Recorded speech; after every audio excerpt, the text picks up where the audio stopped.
Hi, we are Fear Fuel. We are a couple of horror enthusiasts. My name is Erin. I have been in the industry for about 12 years now, working in different haunted houses, different escape rooms, doing really small horror movies, working on a paranormal team. Basically, if there's any kind of spooky element to it, I've had some kind of hand in it. And my name is Krista. I've been in the industry for about 5 years now.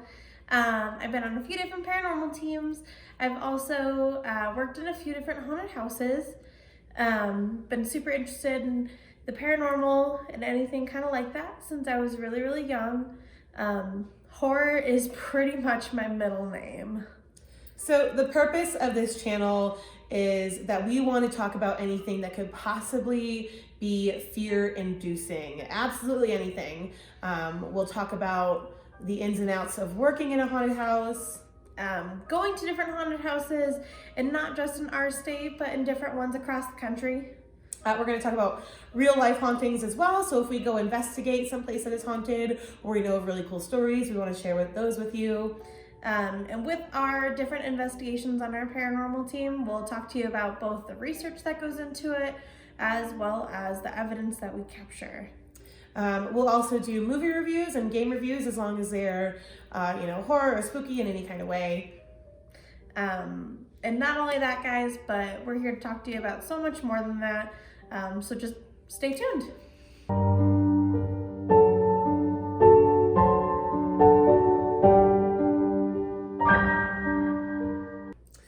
So being that it is the holiday season and Christmas is right around the corner, we decided that the best way to start this series would be talk about none other than Krampus. So Krampus is actually based off of Norse mythology. He's now celebrated as a German tradition, though. He is portrayed as this large goat-like figure. He's got hooves, horns, he's got like a long, slithery tongue. Got like the whole cloak, big cloak. And what Krampus does is his whole idea is to scare children to being good. He'll warn children of his approach with all these big old chains that he's got. And if these children don't change their behavior, he'll come pick them up on like the 5th or 6th of December. And he will take these kids and drag them to hell for a whole year. But there are actually tons of Krampus festivals, celebrations, traditions all around the globe. So most of these festivals are going to be found in places such as Germany, the Czech Republic, Austria, but like Krista said, they're all around the globe nowadays. They're mainly parades, but you'll see other events revolving around Christmas or Krampus, such as Krampus parties. Now the parades are essentially just made up of a bunch of people in Krampus costumes going down the street in a parade, which is really crazy to think about. It's this weird creature that literally drags you to hell, yet people are out partying and celebrating. It's a very weird concept, but I'm absolutely into it. There's like hundreds of them in these parades. Like, they go all out. Sheepskin, bells, brooms, they bring it all. The whole 9 yards. Now, people have even taken it further and have actually created movies about Krampus. Now, there are quite a few, but we're going to talk about one in specific. So, the Krampus movie that we want to talk to you guys about is the 2015 version by Universal Pictures and Legendary Entertainment. I definitely think it's one of our personal holiday favorites. Mm-hmm. It's a great movie. Now, the movie starts out with your typical Black Friday scene where people are trampling each other to get into a store to buy useless toys that probably no kid deserves. Or wants. Opening on Christmas. On board. Now, it really sets the whole theme for the movie because now Krampus, the actual kind of story there is that he takes bad kids down to hell if they don't, straighten themselves out. But this movie kind of focuses on all people of all ages. And trying to get back to what the holiday spirit actually is. We all kind of treat each other pretty badly during the holidays, which is really sad. So that's kind of the thing that it's focusing on in the movie. Yeah, the moral of this movie is kind of, in general, to keep the spirit of Christmas alive. I know that's something that oftentimes a lot of people fall out of during this time of season, even though that's kind of what Christmas is about. Mm-hmm. But nowadays it's usually about the presents and the sales and the 80-inch TV for $10. Sign me up. One of the things in the movie that I really appreciate, at one point the grandmother is talking about Santa Claus and whether she believes in him or not. And her opinion is that she not so much believes in Santa Claus, but as she does the thought of Santa Claus being the spirit of Christmas, which really resonates with myself because I felt the same way for many years. We're not going to talk about whether I believe in Santa Claus or not, but I do believe in being a jolly person and a good person come the holidays. So that's one thing I really liked about the movie. It was nice to put in there. Not enough people think about that. A lot of people are really to rush to Santa isn't real and I'm going to go buy some stuff. It's like, well, Santa doesn't have to be real for you to be a good person. Yeah, it's kind of, once kids start hitting that age where they're like, there's nobody coming down my chimney, there's still that feeling, that emotion that Santa brings. Mm-hmm, exactly. But I definitely think a cool part of this movie was how time was passed. Yes. There's, all these movies where you're unsure how many days have passed and the time kind of just goes, or, you see somebody waking up or going to bed and it's just that continuous cycle. But in this movie in particular, they use an advent calendar and, each kind of day they go, they just open it up so you're aware of the time frame and how the movie is passing. It's really cool, the emotion they kind of put behind that. Because an advent calendar is essentially a toy. You open it up and you get a little prize inside and it's a really happy time. But they open it nice and slow and the lighting's all dim and the music's eerie. And it takes something that's usually fun and makes it pretty ominous, which is really cool. Now, another kind of cool thing they did in the movie is that at some point there's a flashback and it just flows into this animated claymation yes. kind of filming, and it's so weird. I remember seeing the movie the first time and I'm like, what? How did we get here? It catches you off guard. Yeah, it's like, this is not the movie that I was just watching. But as you watch it, it's actually really cool because, again, it creates this new kind of emotion that you're feeling, and even though it's sort of cartoony, it's very ominous and eerie and makes you a little uncomfortable. So it's nice to be surprised by something like that in a movie. Yes. Because at too many times can you just get comfortable with what's going on, but for them to throw a curveball like that and have it work is really cool. Yeah, no, most definitely. I think another thing that we can both agree that we really, really liked is how whimsical the movie felt. Yeah. Even from, the original power outage, the blizzard, the first reveal of Krampus when you see him on the rooftops, down to each individual toy that happens, all of Krampus's helpers. I know a toy that I really liked was like the Jack-in-the-Box clown. It was like this massive, massive worm, and he kind of just pops out at you like a Jack-in-the-Box does. But instead of just being like, right, hi, bye, he opens his mouth, almost like an alien, very predator-like, mm-hmm. and eats ya. I don't think that's something that anybody was ready for. It's like, I was 100% not ready for it. Like, how did Auntie die? Oh, she got eaten by a Jack-in-the-Box. Like, that's hilarious. And it's really slimy. Yeah. A lot of slime. It was very fun how they put that together. One of the creatures that I really liked were the gingerbread men. They were hilarious. They were so funny. There were these little cookies running at you, but they were freaky because they were rabid, like piranhas. That's not something I would ever want running towards me. Like, really freaky, yet still cute and Christmassy and fun. They're like the Sour Patch Kids. First they're sweet, And then they're sour. Yeah, it's weird. It's very, very weird. They did a lot of funny things. Like, they have really funny facial emotions. Yes. And I thought that was a really cool kind of balance to things. The bear was really cool, The bear too. was adorable. Yeah, it was very animalistic, which is fitting because, bear, it's an animal. So I thought that was really cool. All the creatures in that movie were all... They very clearly fit together in the same universe, yet they were all so different and had different personalities that it kept everything very interesting. The reindeer that Krampus had, my God, they were outstanding, magnificent. They were something else. Like, I couldn't take my eyes away. I wish we'd shown the reindeer more because I loved them so much. I'm not sure how factually accurate the reindeer are. I don't think I've read anything about Krampus having reindeer, but that aside, it created this punch there near the end of the movie that I don't think anybody was expecting. No. We all knew that Krampus existed, but to see all these different types of minions and then to have his own set of reindeer was very, very interesting and very cool. Yeah, not only that, but like all the sound effects that went along with the toys, and even the soundtrack itself.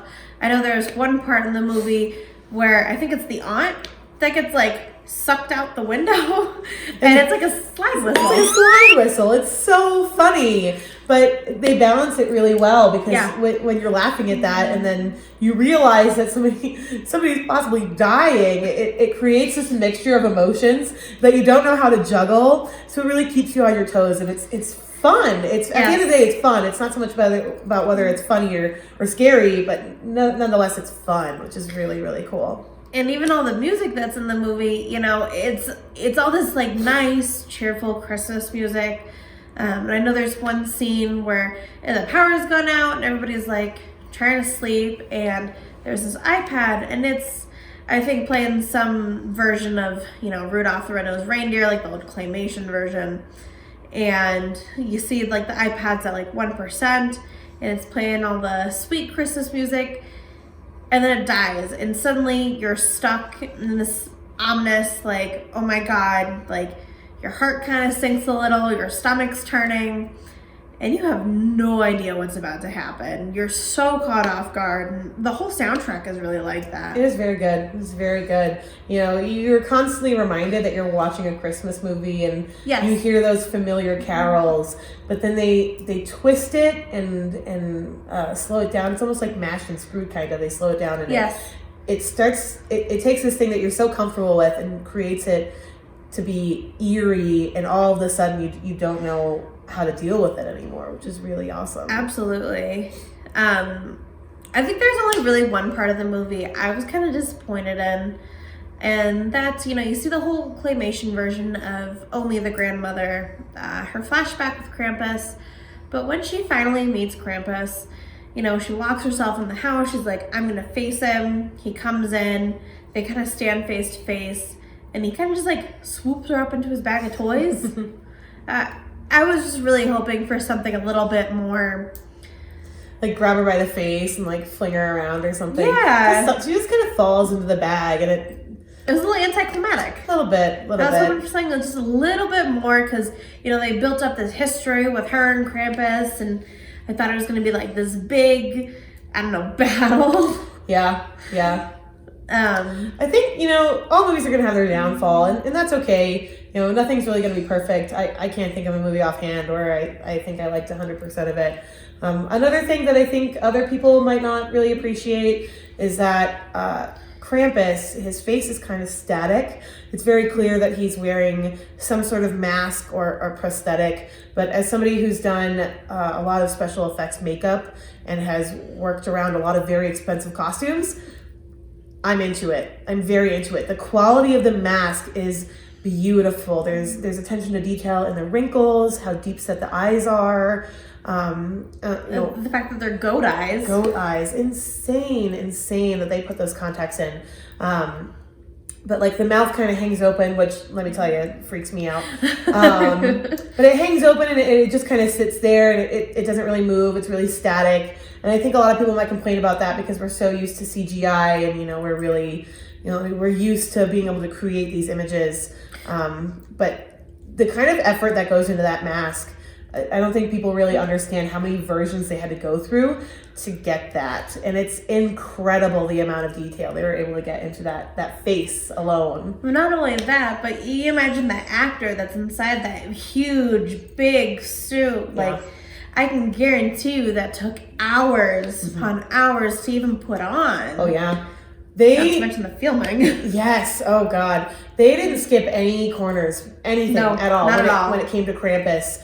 Everything was spot on. The costume, the makeup, the acting was really good too. The way he kind of slunk around was really, really interesting. A small fact about the costume is that whenever he would kind of drop out of the sky and land, his cloak would like billow, and it was almost beautiful. I mean, I say that because I like costumes and makeup.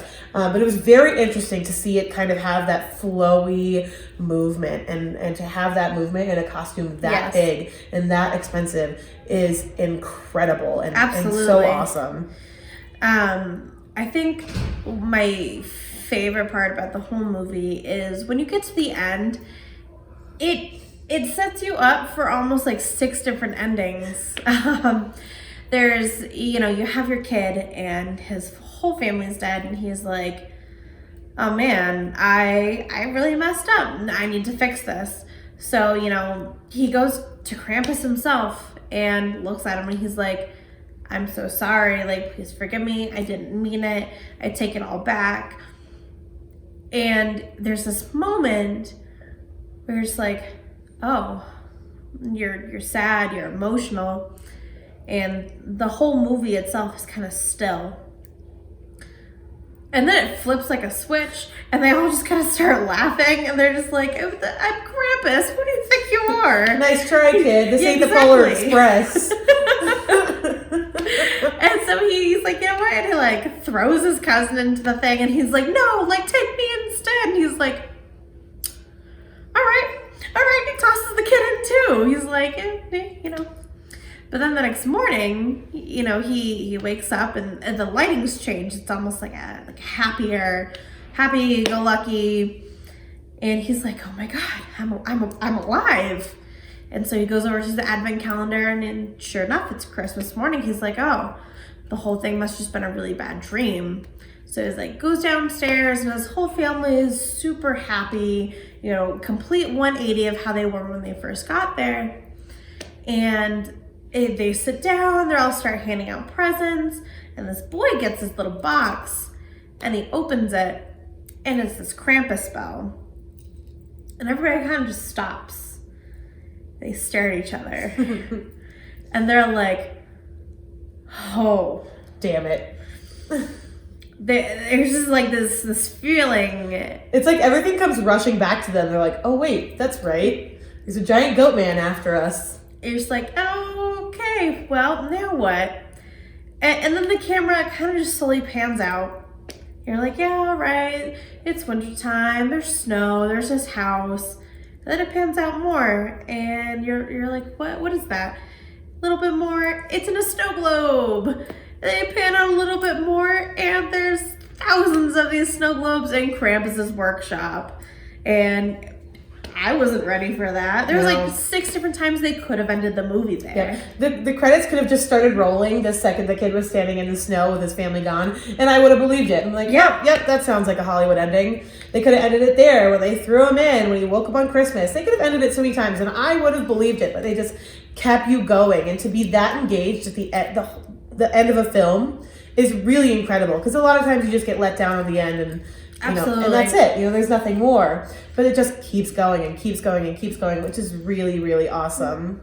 I don't think I say this for a lot of scary movies, but I was impressed by this ending. Yeah. A lot of the times I feel like I'm severely let down by horror movies. Yes. When you get to the end, they just, they're going.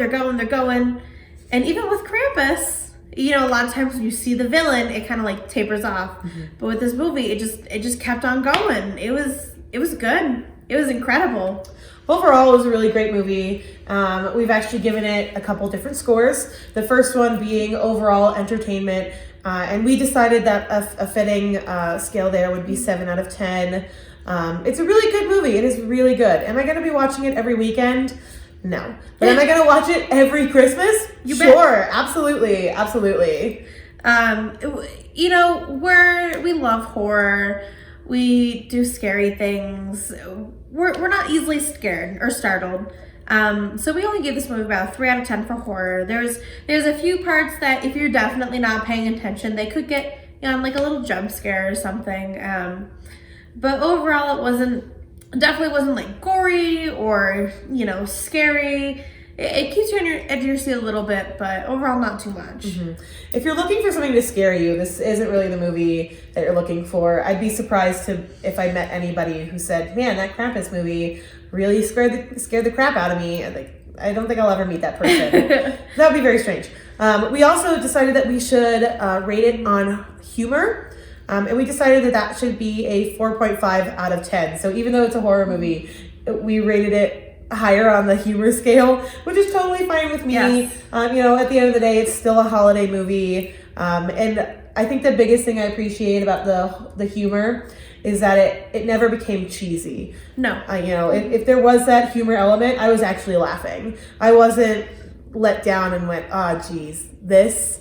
At no point did I say that. It was very comical, and it worked well with the movie, which is good. You never want to get to that cheesy side of humor. Absolutely. Overall, though, you know, we're gonna watch this movie again and again and again every Christmas. It's something that entertains us at the bare minimum. Between the entertainment and the comedy and even a little bit of horror, but all the effects, we thought this movie deserved a 10 out of 10 for, you know, overall appreciativeness. Mm-hmm.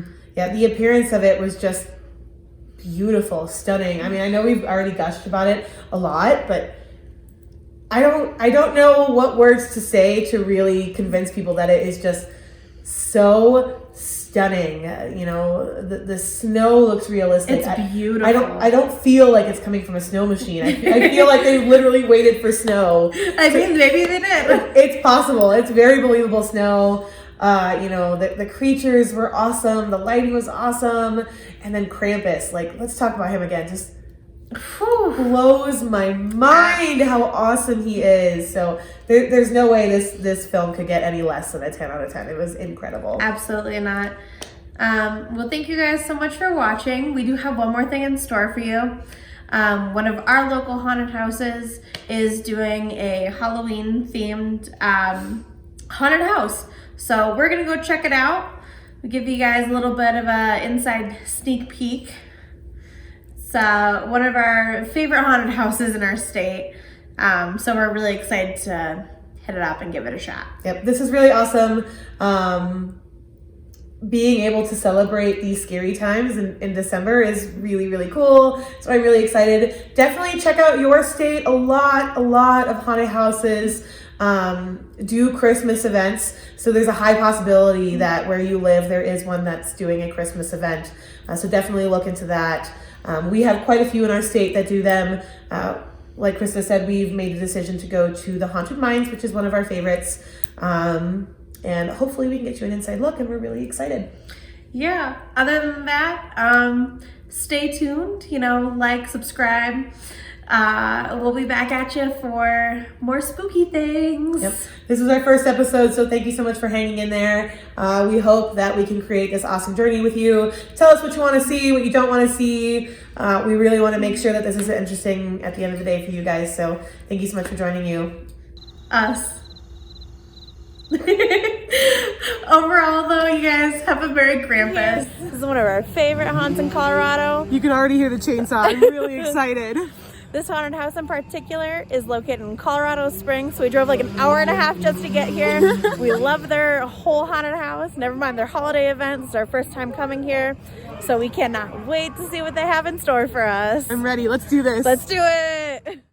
Alrighty guys, we are in line for the Haunted Mines, their holiday event right now. I am joined by Vince. He is one of the owners of Haunted Mines. Thank you so much for having us. Thank you. So I just got a few questions for you. Now, how long has the Haunted Mines been operating?